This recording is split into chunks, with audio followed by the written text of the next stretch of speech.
Okay, here we go. Sewing lessons number 1, 2, 3. Who knows what order we're in? Oh shit! Look at that. That looks a lot better. Yeah. Okay, let's see. Put it up against a little fence on the bottom, and then the top needle. Can you see? Yeah. That's trimming it off. You don't want to trim too much off because then you lose your seam allowance.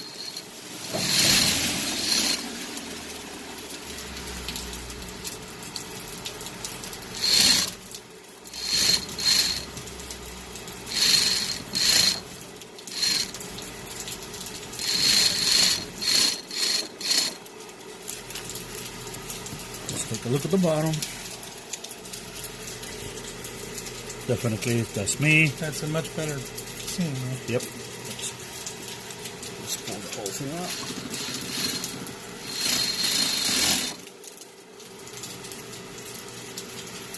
Yeah, I think we're gonna have to move the guide back in a little more.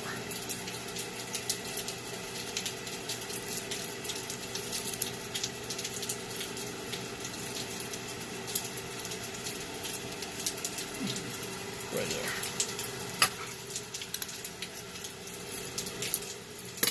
So you think it's better scissors or snippers here?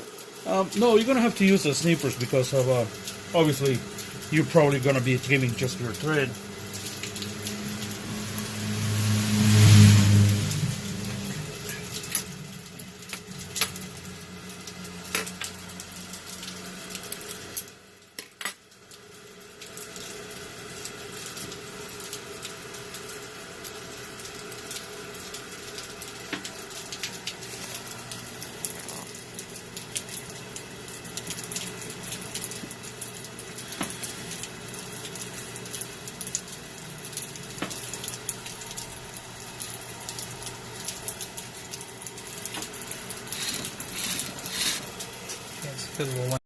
Cabroncita. Come on, record, bitch. Oh, there it's going. Okay. Okay. So look at this, nice and flat, beautiful. Yeah. Okay. With some materials, you're gonna see a difference. They start stretching or dragging. Right. So you're gonna have to play with this lever right here. Okay. Probably you need more feeding, less feeding on the front feed dogs, and this is what will control the speed of it. Okay, so that you want a nice flat result all the time. Most of the time, yeah. Okay. Okay. And also, you get the upper knife. Upper knife, of course. This guy right here. Right. That's the lower knife. Okay. That's your stationary knife. And where's the upper? This is the upper, right here. Okay. And it swings in and out? Yes. Little grinder, and what you do, you can actually resharpen it yourself. Okay. Okay. Now, this right here, this little screw, is actually holding a lever that is actually pinching the lower knife. Okay. Okay.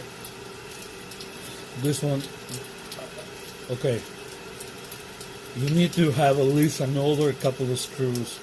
Because you'll lose them? Not only that. No, you just loosen it and it'll release the knife. Okay. But what happens is that sometimes you will put a lot of force into it. Okay. And then you might break the screw. So you need to have one. So where do we get them? Go to a Royal Sewing Machine and they can get those. Or I can probably get you some of those. Another thing that you need to get the needle set screws. Okay, needle set screws. Yeah, because eventually, sometimes the tips wear out. Mm-hmm. Same thing. Upper knife. You can actually use a file, or you can use a sharpener. Well, I can sharpen knives pretty good. Yeah.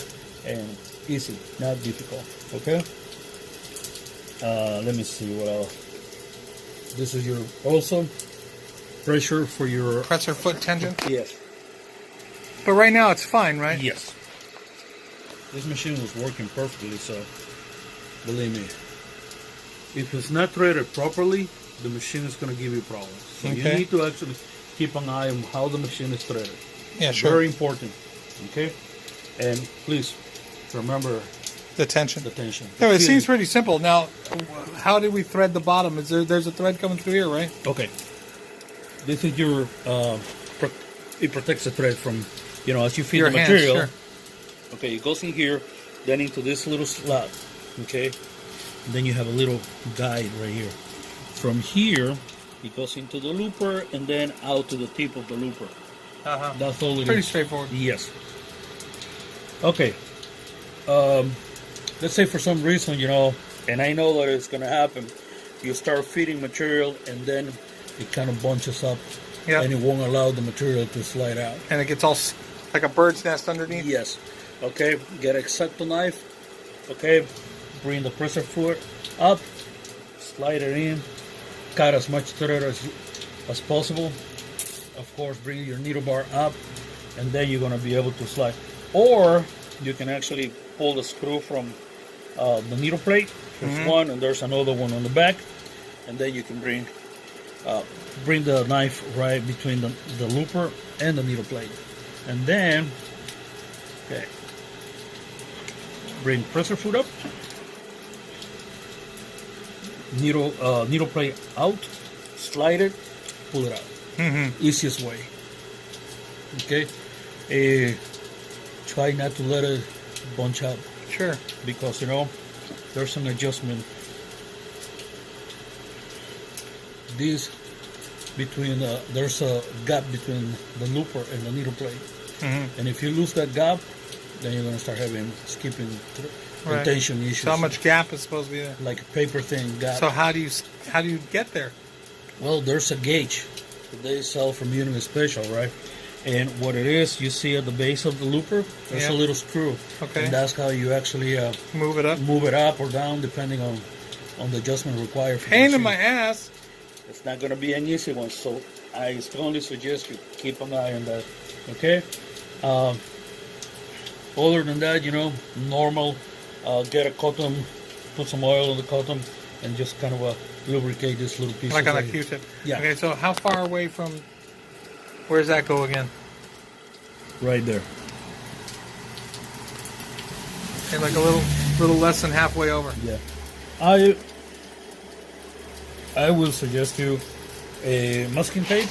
That's what everybody uses. Okay. Okay. So, I mean, this is a good idea, but remember that you need to keep better clearance between the tip of the foot and here. And you know, the material. Look, this is how thick it is. Okay, so you don't need something a wall too thick. Okay. Yeah. These don't ever touch. Don't ever touch. I mean, this screw while he's touching it with his goddamn finger. Okay, here's what I meant to say. Okay, with this adjustment, you can actually adjust the height of the fiddles. Okay. Okay, right now it's fine, right? It's fine, but there's a little screw that will actually hold this little shaft. A little set screw. Yeah, and this shaft, you know, is like with an incentive. As you move it up or down, you know, the fiddles will go up and down. But and that set screws inside that hole. Yes. Okay. Okay. So that's the only thing I recommend you. Be careful with the presser foot. Don't loosen it. Don't break it. $1,200. Great. More than the machine. Yes. So let me see what else. Out of battery. Uh-oh. All right, Marvin firing up the sewing machine round 2. Oh, look at that shit. All right, but we're missing the upper thread. Okay, so far the bottom. So we have 3-thread cover stitch. No, this is a 4-thread cover stitch. Oh, 4-thread cover stitch. Yeah. Now we got to put the other thread in so we get the Flatlock. Say bye, Marvin. Nice to meet you. No, you're supposed to say bye, Marvin. Bye, Marvin. All right, here we go. Marvin's loading the fabric, not holding the thread. Turning the hand wheel. Counterclockwise or clockwise? Hold on. Let's see. It goes the other way.